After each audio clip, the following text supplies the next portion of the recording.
Bismillahirrahmanirrahim. Assalamualaikum warahmatullahi wabarakatuh. Alhamdulillahirabbil alamin wa bihi nasta'in ala umuri dunya waddin.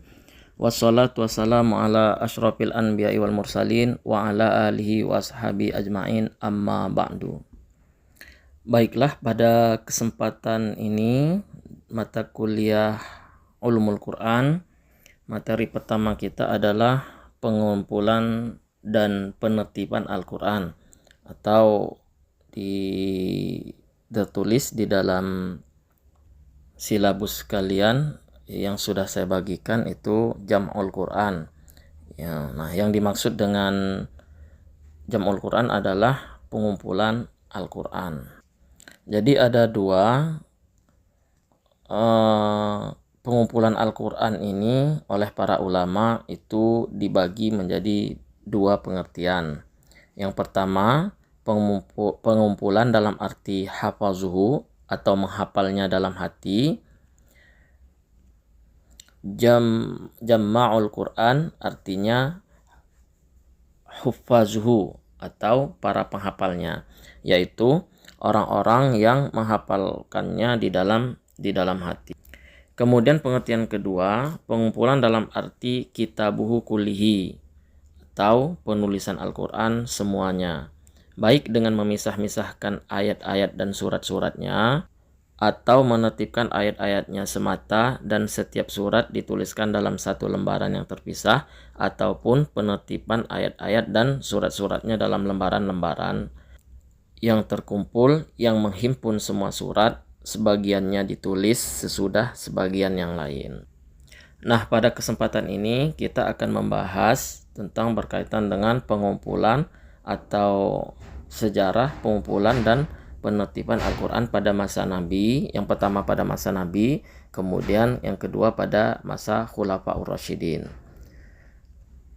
Pada masa Nabi, penulisan Al-Quran ini, penghimpunan Al-Quran, pengumpulan Al-Quran itu ada dua macam. Yang pertama itu dihafal ya, kemudian yang kedua itu melalui tulisan. Nah, kita tahu Al-Quran diturunkan selama 20 tahun lebih. Proses penurunannya terkadang hanya turun 1 ayat dan terkadang turun sampai 10 ayat.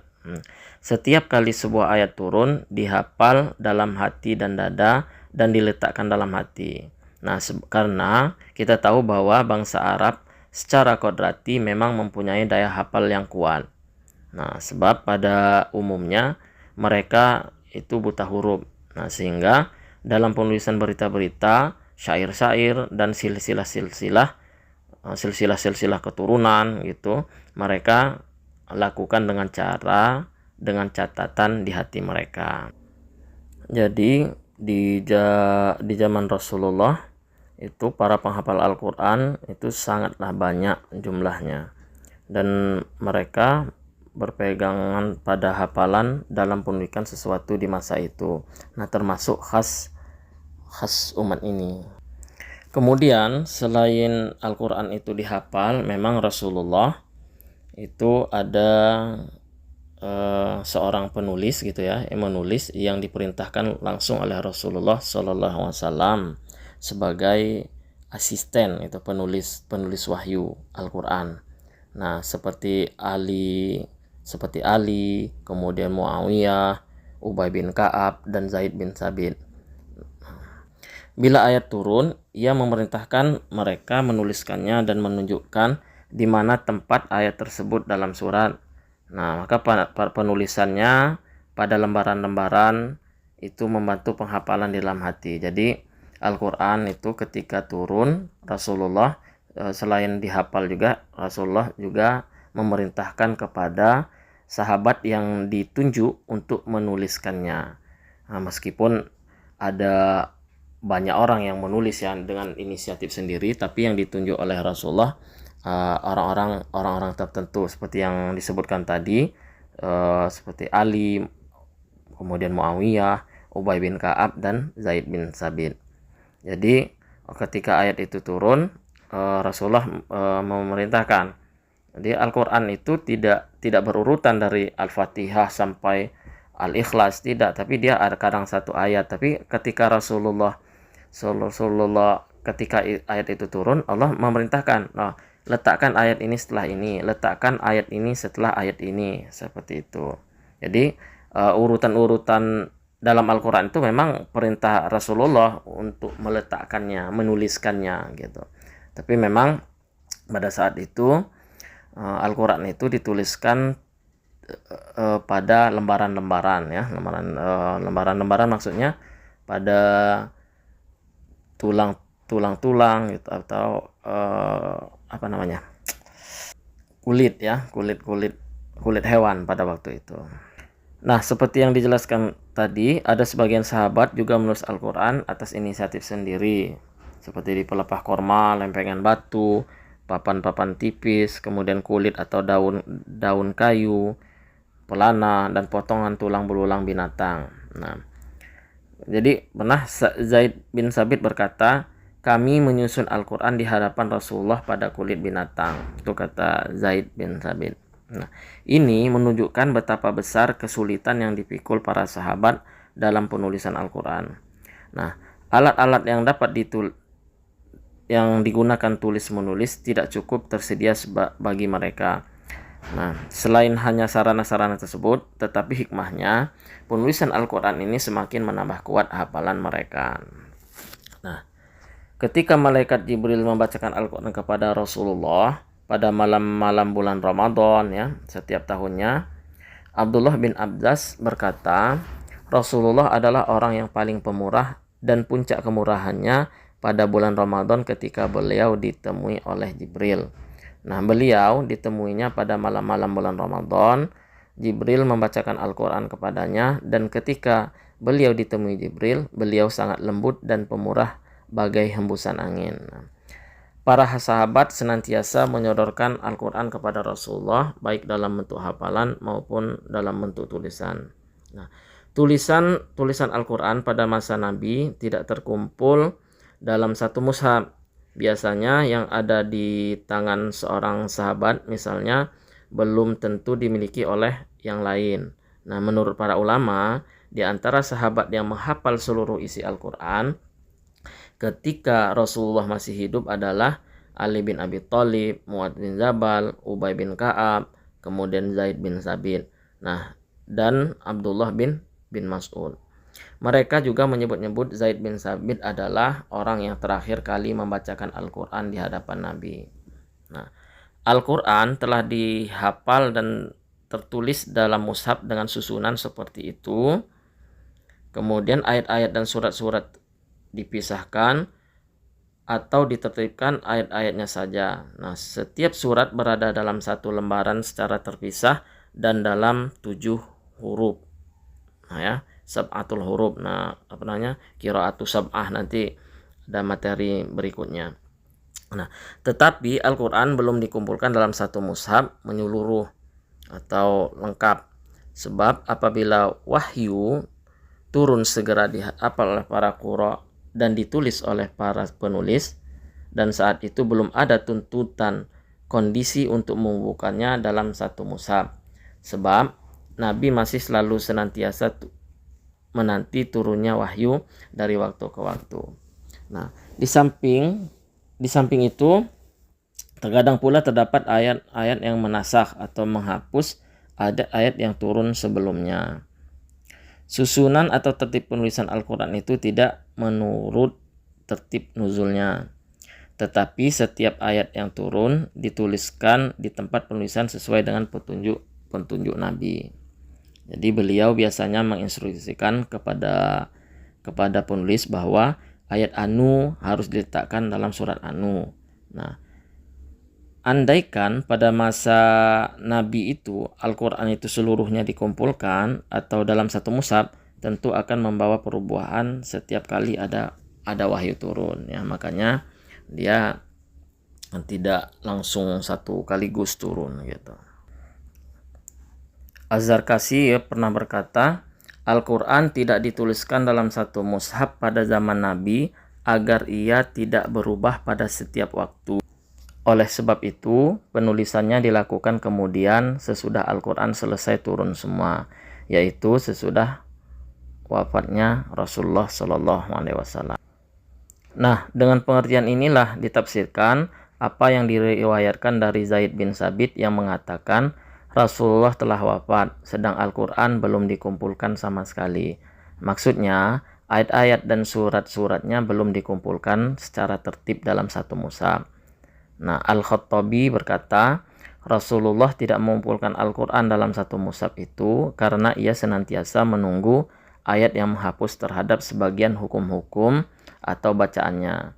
Nah, sesudah berakhir masa turunnya dengan wafatnya Rasulullah, maka Allah mengilhamkan penulisan mushaf secara lengkap kepada Khulafaur Rasyidin.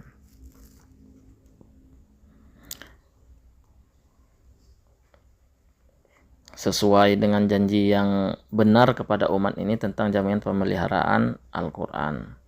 Nah, dengan demikian Jam'ul Quran atau pengumpulan Al-Quran pada masa Nabi Muhammad dinamakan yang pertama itu hifzon, hafalan, dan kitabatan, itu pembukuan. Jadi pada masa Nabi Al-Quran itu dihafal dan dicatat gitu, hifzon dan kitaban. Nah, yang kedua itu pengumpulan Al-Quran pada masa Abu Bakar. Kita tahu bahwa Abu Bakar menjabat sebagai khalifah pertama dalam Islam sesudah Rasulullah wafat. Ia dihadapkan kepada peristiwa-peristiwa yang besar berkenaan dengan banyak murtadnya sejumlah orang Arab, kemudian ada yang namanya murtad, ya, tidak mau lagi mengikuti ajaran Nabi. Nah, karena itu ia segera menyiapkan pasukan dan mengirimkannya untuk memerangi orang-orang yang murtad itu. Nah, peperangan itu dinamakan peperangan Yamamah. Nah, peperangan Yamamah yang terjadi pada tahun 12 Hijriah melibatkan sejumlah besar sahabat penghafal Al-Quran. Nah, dalam peperangan ini 70 qori, ya, dari para sahabat itu gugur. Nah, karena kebanyakan para penghafal itu gugur, Umar bin Khattab itu merasa sangat khawatir melihat kenyataan ini. Jadi lalu ia menghadap Abu Bakar dan mengajukan usul kepadanya agar mengumpulkan dan membukukan Al-Quran karena dikhawatirkan akan musnah. Sebab peperangan Yamamah telah banyak menggugurkan para qori atau para penghafal Al-Quran. Nah, di sisi lain, Umar merasa khawatir juga kalau peperangan di tempat-tempat lain akan membunuh banyak qori sehingga Al-Quran akan hilang dan musnah. Meskipun kita tahu, ya, bahwa Al-Quran itu pasti akan dijaga Allah, tapi ini adalah kekhawatiran seorang Umar kepada Al-Quran. Akan tetapi ketika Umar mengajukan kepada Abu Bakar menolak usulan ini dan keberatan melakukan apa yang tidak pernah dilakukan oleh Rasulullah. Namun Umar tetap membujuknya sehingga Allah membukakan hati Abu Bakar untuk menerima usulan Umar tersebut. Nah, kemudian Abu Bakar memerintahkan Zaid bin Sabit. Nah, mengingat kedudukan Zaid bin Sabit ini dalam masalah qiraat, hafalan, penulisan, pemahaman, dan kecerdasannya serta kehadirannya pada pembacaan yang terakhir kali kepada Rasulullah. Jadi Abu Bakar menceritakan kepadanya kekhawatiran dan usulan Umar. Nah, pada mulanya Zaid itu menolak seperti halnya Abu Bakar sebelumnya. Nah, keduanya lalu bertukar pendapat sampai akhirnya Zaid dapat menerima dengan lapang dada perintah penulisan Al-Quran itu. Nah, Zaid bin Sabit memulai tugasnya yang berat ini dengan bersandar pada hafalan yang ada dalam hati para qurra dan catatan yang ada pada para penulis. Nah, kemudian lembaran-lembaran itu disimpan Abu Bakar.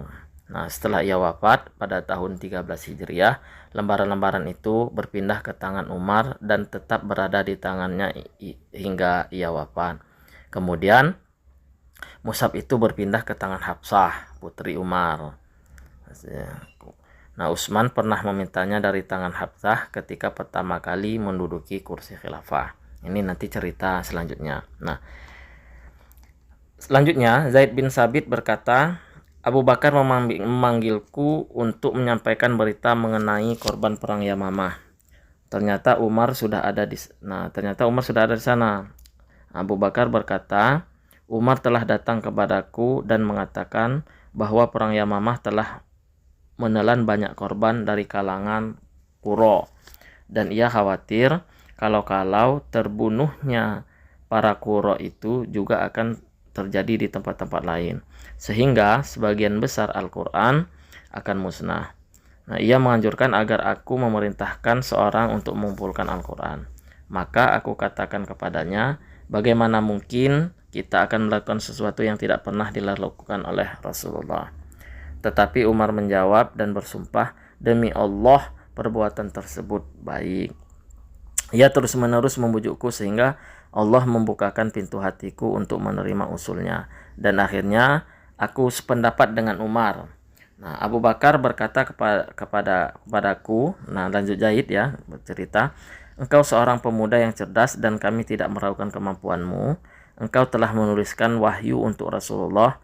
Oleh karena itu, carilah Al-Quran dan kumpulkanlah. Nah, jawab Zaid, demi Allah, sekiranya mereka memintaku untuk memindahkan gunung, rasanya tidak lebih berat bagiku daripada perintah mengumpulkan Al-Quran. Karena itu aku menjawab, mengapa Anda berdua ingin melakukan sesuatu yang tidak pernah dilakukan Rasulullah? Kemudian Abu Bakar menjawab, demi Allah ini adalah sesuatu yang baik. Nah, Abu Bakar tetap membujuk Zaid sehingga Allah membukakan hati Zaid sebagaimana ia telah membukakan hati Abu Bakar dan Umar. Maka kata Zaid, maka aku pun mulai mencari Al-Quran, kukumpulkan ia dari pelepah korma, kepingan-kepingan batu dari hafalan hafalan para penghafal sampai akhirnya aku mendapatkan akhir surat At-Taubah berada pada Abu Khuzaimah Al-Ansari yang tidak kudapatkan pada orang lain, yaitu ayat laqad ja'akum rasulun min anfusikum dan seterusnya. Nah, hingga akhir ayat dalam At-Taubah ayat 128. Lembaran-lembaran tersebut kemudian disimpan di tangan Abu Bakar hingga wafatnya. Sesudah itu berpindah ke tangan Umar sewaktu masih hidup dan selanjutnya berada di tangan Hafsah binti Umar. Nah, Zaid bin Sabit bertindak sangat teliti dan hati-hati. Nah, baginya tidak cukup hanya tergantung pada hafalan semata tanpa disertai tulisan. Kata-kata Zaid dalam keterangan itu, keterangannya, dan aku dapatkan akhir surat At-Taubah pada Abu Khuzaimah Al-Ansari yang tidak aku dapatkan pada orang lain, tidak menghilangkan berhati-hatian tersebut dan tidak pula berarti bahwa akhir surat At-Taubah itu tidak mutawatir. Tetapi yang dimaksud ialah bahwa ia tidak mendapatkan akhir surat At-Taubah tersebut dalam keadaan tertulis selain pada Abu Khuzaimah. Nah, Zaid sendiri memang hafal dan demikian pula banyak di antara para sahabat yang menghafalnya. Nah, perkataan Zaid itu lahir karena Zaid berpegang kepada hafalan dan tulisan. Jadi ayat akhir surat At-Taubah itu telah dihafal oleh banyak sahabat dan mereka menyaksikan ayat tersebut dicatat. Tetapi catatannya hanya terdapat pada Abu Khuzaimah Al-Ansari. Nah, kita sudah mengetahui bahwa Al-Quran sudah tercatat sebelum masa itu, yaitu pada masa Nabi. Tetapi masih berserakan pada kulit-kulit, tulang dan pelepah korma. Nah, kemudian Abu Bakar memerintahkan agar catatan-catatan tersebut dikumpulkan dalam satu mushaf dengan ayat-ayat dan surat-surat yang tersusun serta dituliskan dengan sangat berhati-hati dan mencakup 7 huruf yang dengan itu Al-Quran diturunkan. Nah, dengan demikian Abu Bakar adalah orang pertama yang mengumpulkan Al-Quran dalam satu mushaf. Dengan cara seperti ini, di samping terdapat juga mushaf-mushaf pribadi pada sebagian sahabat seperti mushaf Ali, mushaf Ubay, dan mushaf Ibnu Mas'ud. Nah, tetapi mushaf-mushaf itu tidak ditulis dengan cara seperti seperti yang ditulis oleh Zaid bin Sabit, dan tidak pula dikerjakan dengan sepenuh ketelitian dan kecermatan. Juga tidak dihimpun secara tertib, hanya memuat ayat-ayat bacaan, tidak dimansuh atau tidak dihapus, dan secara ijma sebagaimana Mushaf Abu Bakar. Keistimewaan-keistimewaan seperti ini hanya pada himpunan Al-Quran yang dikerjakan oleh Abu Bakar. Nah, para ulama berpendapat bahwa penamaan Al-Quran dengan mushaf itu baru muncul sejak saat itu, yaitu ketika Abu Bakar mengumpulkan Al-Quran. Nah, pernah Ali berkata, orang-orang yang paling besar pahalanya berkenaan dengan mushaf ialah Abu Bakar. Semoga Allah melimpahkan rahmat kepadanya, kepada Abu Bakar. Nah, dialah orang yang pertama memukul kitab Allah. Jam'u Al-Quran pada periode Abu Bakar ini dinamakan Jam'u Al-Quran atau As-Tsani, Jam'u As-Tsani, ya, pengumpulan Al-Quran pada kedua gitu. Yang pertama tadi itu adalah pada masa Nabi Muhammad. Nah, pengumpulan Al-Quran berikutnya yaitu pada masa khalifah yang ketiga. Yang kita ceritakan tadi bahwa pada masa Umar Al-Quran itu tidak ada perubahan-perubahan, ya. Maksudnya mushaf yang dikumpulkan oleh Abu Bakar tadi itu dipegang oleh Umar, tidak ada terjadi perubahan-perubahan. Baru setelah dia wafat, maka mushaf itu diserahkan kepada anaknya yaitu Hafsah. Nah, kemudian selanjutnya pengumpulan pada masa khalifah yang ketiga yaitu pada masa Utsman, setelah wilayah kekuasaan Islam semakin luas dan para qurra pun tersebar di berbagai wilayah penduduk di setiap wilayah, itu biasanya mempelajari qiraat, yang mempelajari bacaan ayat dari qori yang dikirim kepada mereka. Nah, pembacaan Al-Quran mereka bawakan berbeda-beda dengan perbedaan huruf-huruf yang dengan Al-Quran itu diturunkan. Nah, apabila mereka berkumpul di suatu pertemuan atau di suatu medan peperangan, sebagian mereka merasa heran akan adanya perbedaan qiraat ini. Terkadang sebagian dari mereka merasa puas karena mengetahui perbedaan-perbedaan itu semuanya disandarkan kepada Rasulullah. Tetapi keadaan demikian ternyata tidak dapat membendung adanya keraguan di benak generasi baru yang tidak berjumpa Rasulullah, sehingga terjadilah pembicaraan tentang bacaan mana yang baku dan mana yang lebih baku. Nah, akhirnya akan menimbulkan pertentangan bila terus tersiar, bahkan hampir menimbulkan permusuhan dan perbuatan dosa. Nah, fitnah seperti ini tentu harus segera diselesaikan. Nah, ketika penyerbuan Armenia dan Azerbaijan dari penduduk Irak, termasuk Hudzaifah bin Al-Yaman, ia melihat banyak perbedaan dalam cara-cara membaca Al-Quran. Sebagian bacaan itu tercampur dengan ketidakfasihan. Masing-masing mempertahankan dan berpegang pada bacaannya, serta menentang setiap orang yang menyalahi bacaannya, dan puncaknya mereka saling mengkafirkan. Nah, melihat kenyataan demikian, Hudzaifah segera menghadap Utsman dan melaporkan kepadanya apa yang telah dilihatnya. Kemudian Utsman juga berpendapat demikian, bahwa sebagian perbedaan itu pun terjadi pada orang-orang yang mengajarkan qiraat kepada anak-anak. Lalu anak-anak itu akan tumbuh, sedang di antara mereka terdapat perbedaan qiraat. Nah, para sahabat amat memprihatinkan kenyataan ini karena takut kalau perbedaan itu akan menimbulkan penyimpangan dan perubahan. Mereka bersepakat untuk menyalin lembaran-lembaran pertama yang ada pada Abu Bakar dan menyatukan umat Islam pada lembaran-lembaran itu dengan bacaan-bacaan baku pada satu huruf. Nah, kemudian Utsman mengirim utusan kepada Hafsah untuk meminjamkan mushaf Abu Bakar yang ada padanya, dan Hafsah pun mengirimkan lembaran-lembaran itu kepadanya. Kemudian Utsman memanggil Zaid bin Sabit Al-Ansari, Abdullah bin Az-Zubair, Said bin Al-As, dan Abdurrahman bin Al-Haris bin Hisam. Nah, 3 orang Quraisy ini dipanggil oleh Utsman.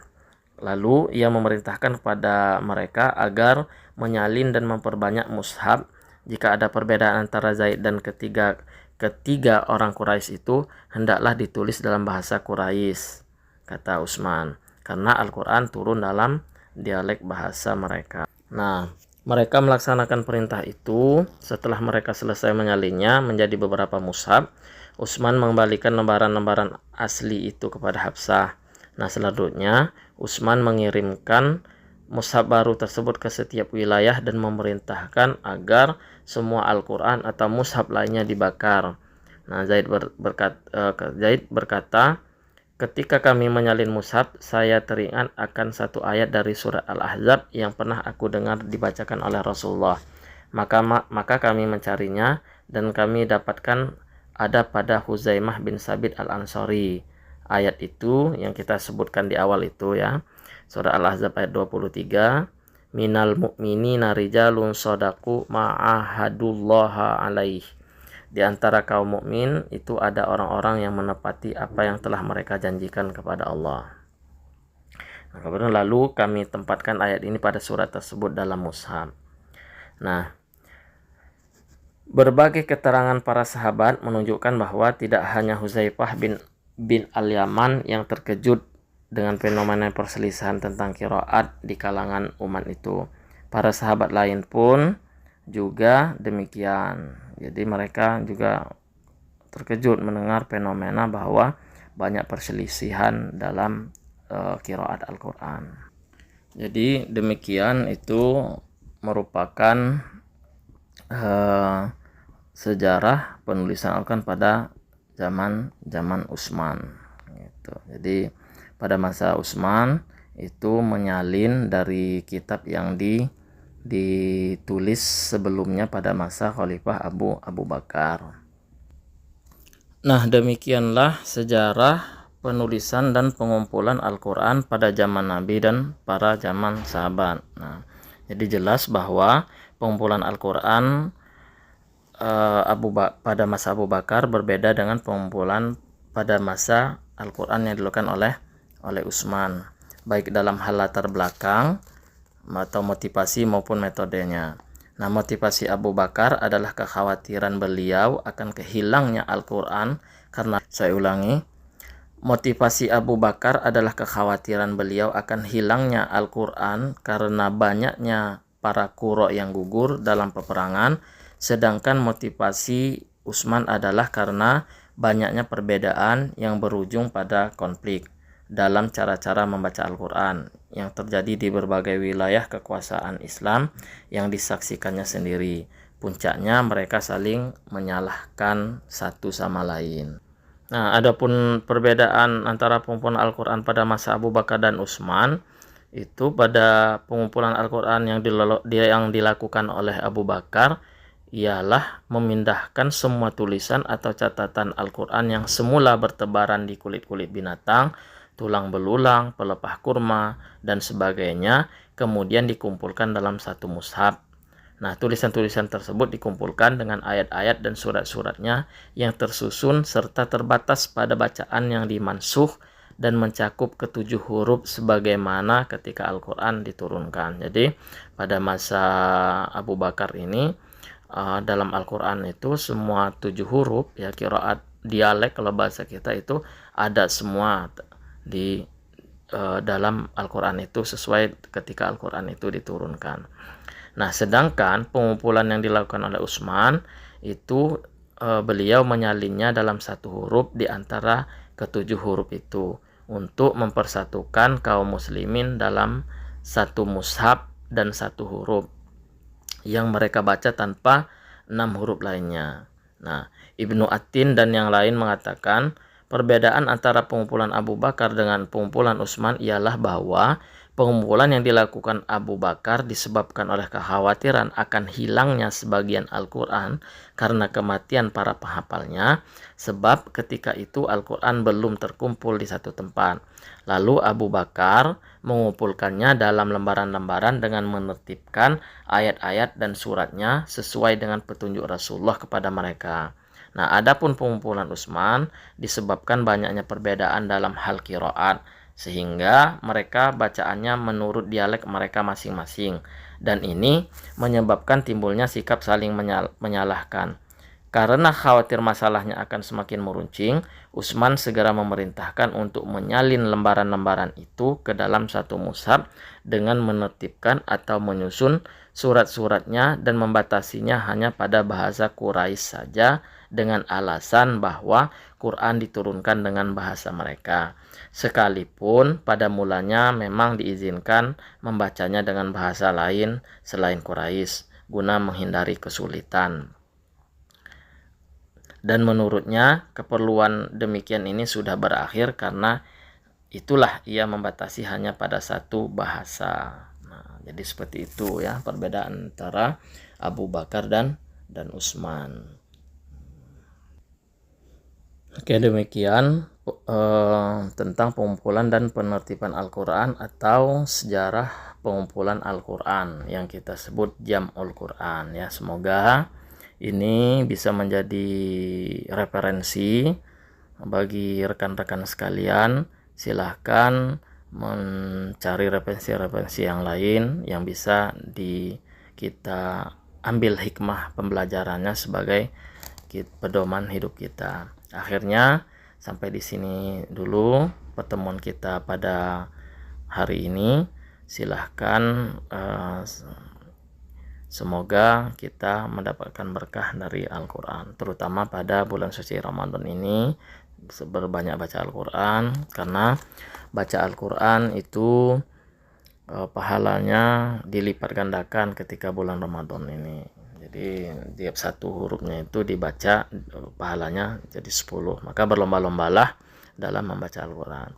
Terima kasih, silahkan dilanjutkan dengan diskusi apa yang mau didiskusikan berkaitan dengan bacaan Al-Quran ini. Karena kalau sejarah penulisan Al-Quran dan pembukuannya final pada zaman Utsman, meskipun nanti kalau penambahan-penambahannya itu di masa Ali bin Abi Thalib nanti kita pelajari selanjutnya.